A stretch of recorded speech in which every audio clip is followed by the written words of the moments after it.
बड़ों को नमस्कार, छोटों को प्यार।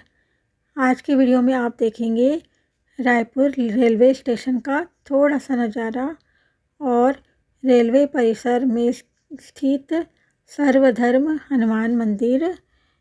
आज मेरे बेटे को छोड़ने के लिए मैं स्टेशन आई हुई थी।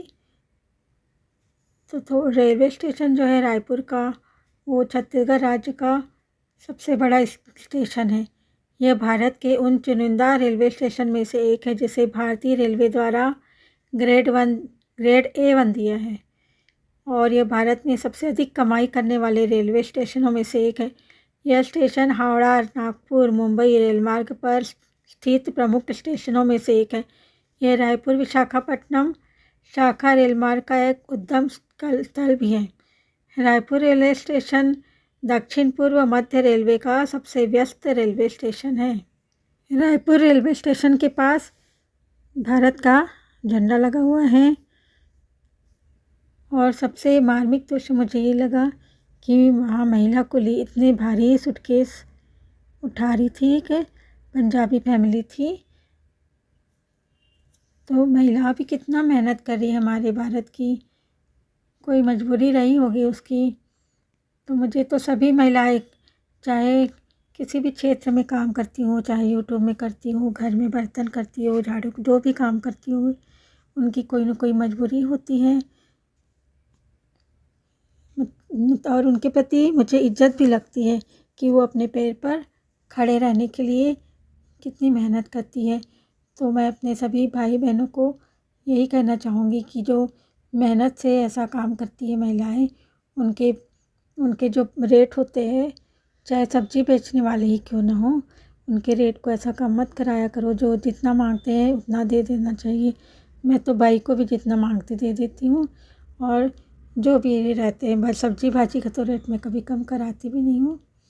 इस तरीके से आपके पास है देने के लिए तो आप इस प्रकार की दया भी नहीं बोल सकते, एक प्रकार का सहृदयता दिखानी चाहिए। अब मैं आपको सर्वधर्म हनुमान मंदिर के बारे में कुछ बताती हूँ। तो रायपुर का ये जो हनुमान मंदिर है वो सभी धर्मों का प्रतीक है। हर धर्म के लोग यहाँ मत्था टेकने के लिए आते हैं। तो यहाँ पे सर्वधर्म संकट मोचन हनुमान जी का मंदिर है और यहाँ कहते हैं कि सभी मन्नतें पूरी होती है। इस मंदिर परिसर के अंदर ज़्यादा नहीं है, ऊपर में ऐसा लगता है कि बहुत बड़ी बिल्डिंग होंगी। जब मैंने पंडित जी से पूछा तो कहा कि ऊपर जाने का रास्ता नहीं है, केवल बाहर में प्रतीक स्वरूप सभी धर्मों की मूर्तियाँ लगी हुई हैं, आप देख सकते हैं। और एक बात और मैंने पूछी पंडित जी से कि कई लोग कहते हैं कि महिलाओं को हनुमान जी के मंदिर में नहीं जाना चाहिए।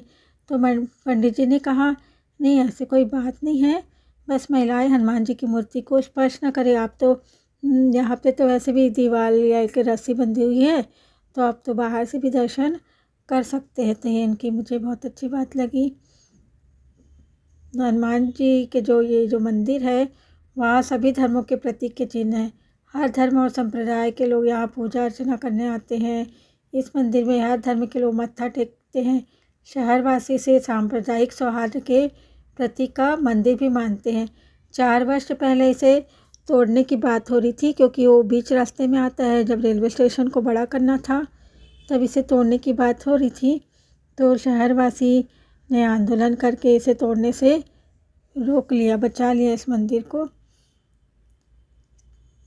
छत्तीसगढ़ की राजधानी रायपुर के हृदय स्थल माने जाने वाले रेलवे स्टेशन परिसर में ये जो हनुमान जी का मंदिर है, इसके बारे में कहा जाता है कि इस मंदिर की नींव स्टेशन के कुली जो रहते हैं ना, वो उन्होंने रखी थी। उसके बाद स्थानीय लोगों ने मंदिर का जीर्णोद्धार करवाया है। इस मंदिर की खासियत यह है कि यह सभी धर्मों के प्रतीक चिन्ह है, आप देख सकेंगे। ये मंदिर कहते हैं कि 40 से 50 साल पुराना है। इस विषय में मंदिर के पुजारी कहते हैं कि मंदिर को सबसे पहले रेलवे परिसर में काम करने वाले कुलियों ने बनाया था। बाद में इसका जीर्णोद्धार किया गया, उसके लिए एक समिति बनाई गई। यहाँ बड़ी संख्या में श्रद्धालु आते हैं। इस मंदिर को बने हुए बहुत साल लोग, वही 40-50 साल हो गए हैं और यहाँ पे आने से श्रद्धालुओं की मन्नतें पूरी होती हैं। इसीलिए, और रेलवे स्टेशन में मंदिर होने के कारण बहुत दूर दूर से लोग यहाँ आते हैं। अब मैं बात करूँगी रामचरितमानस की, जिसमें कहा गया है कि 3 गुण सभी में होने चाहिए और केवल हनुमान जी ही दे सकते हैं ये शक्तियाँ। समस्त वेद शास्त्रों का सार राम है, वही तारक प्रकाश स्वरूप है। आत्मज्ञान की प्राप्ति के लिए श्री हनुमान जी का स्मरण किया जाता है। बल, बुद्धि, विद्या तीनों ही साधना के अंग है। एक की भी कमी हो तो वह साधना उद्देश्य से दूर ले जाती है।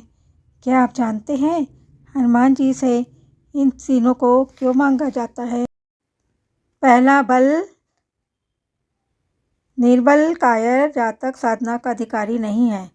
दूसरा, बुद्धि और विचार शक्ति होनी चाहिए। तीसरा, विद्या ज्ञान और विज्ञान से माया ग्रंथि खुल जाती है। तो आज के साधकों को इन तीनों की प्राप्ति के लिए हनुमान जी की उपासना करनी चाहिए। रामचरितमानस में प्रभु श्री राम जब ऋषि वाल्मीकि आश्रम में पधारे तो 3 चीज़ों को देखा: वन, सर, शैल। साधक को इनके अनुरूप साधना करनी चाहिए। पहला, वन के समान विद्या होनी चाहिए। दूसरा, सर के समान बुद्धि होनी चाहिए। तीसरा, शैल के समान, शैल मतलब पत्थर बोल सकते हैं, शैल के समान बल होना चाहिए। साधक की विद्या भी परोपकारी और बांटने वाली होनी चाहिए। उसमें भावों का कोई भेदभाव न हो। सरोवर का जल स्वच्छ निर्मल होता है, वैसे ही साधक जो होते हैं उनकी बुद्धि भी स्वच्छ निर्मल और प्रदूषण रहित होनी चाहिए। शैल के समान बल हो, जैसे शैल धूप और जल सब सहन करता है। साधक को सहनशील होना चाहिए, तभी बल स्थिर होगा। हनुमान जी तीनों को प्राप्त करने वाले हैं। उन्होंने तीनों का दर्शन अपने चरित्र में करवाया है। जब श्री राम की आज्ञा पाकर हनुमान जी वानरों के टुकड़ों के संग दक्षिण दिशा में पहुँचे तो उन्हें अपनी बल, बुद्धि और विद्या का स्मरण नहीं था। वह चुप बैठे थे। तब जामवंत जी ने हनुमान जी को स्मरण कराया कि आपका अवतार राम काज के लिए हुआ है। उठिए पवन पुत्र, आपके अंदर जो असीम शक्तियाँ हैं उनका प्रयोग करें। हनुमान जी जय श्री राम बोलते उठे और विराट रूप धारण कर मुद्रिका लेकर माता सीता की खोज खबर लेने चल पड़े। समुद्र के ऊपर से उड़कर से हनुमान जी जा रहे थे। तभी देवताओं के संकेत पर सर्पों की माता सुरसा हनुमान जी के मार्ग में आई और बोली, आज मुझे भोजन प्राप्त हुआ है। हनुमान जी बोले, माँ, राम काज के बिना मुझे समय नहीं है, मैं अपने कार्य को पूरा कर लूँ तब आप मुझे पा लेना। इस समय अन्य कार्य के लिए समय नहीं है मेरे पास। सुरसा मानी वह नहीं। हनुमान जी को खाने के लिए उन्होंने मुख फैलाया। तब हनुमान जी ने अपने शरीर को दोगुना कर लिया। सुरसा ने तुरंत 100 योजन का मुँह किया। हनुमान जी ने छोटा सा रूप किया और सुरसा के मुंह के अंदर जाकर बाहर निकल आए। हनुमान जी बोले, माँ, आप तो खाती ही नहीं है, मेरा क्या दोष है? सुरसा हनुमान की बुद्धि कौशल को देखकर खुश हुई। केसरी नंदन ने अपनी बुद्धि का वहाँ परिचय दिया।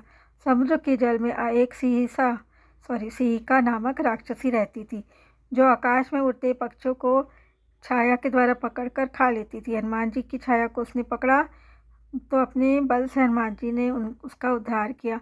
हनुमान जी जब लंका में पहुँचे तो अपनी विद्या से लघु रूप लेकर प्रवेश करने के लिए चले तो लंका द्वार पर पहरा लगा रही लंकनी राक्षसों ने देखा कि कौन मेरा निरादर करके अंदर जा रहा है। यहाँ के चोर तो मेरा आहार होते हैं। वह बोली, सुनो, तुम मेरे भोजन हो। तुरंत हनुमान जी ने ज्ञान विज्ञान का परिचय देकर विद्या का प्रयोग किया और विशाल स्वरूप ले लिया। लंकनी हैरानी से ऊपर की ओर देखने लगी। हनुमान जी ने एक घुसा मारा, मुख से खून निकला। वो भूमि पर गिरी तो तुरंत पहचान गई। हनुमान जी की शरण ग्रहण किया। यहाँ विद्या का प्रयोग किया हनुमान जी ने।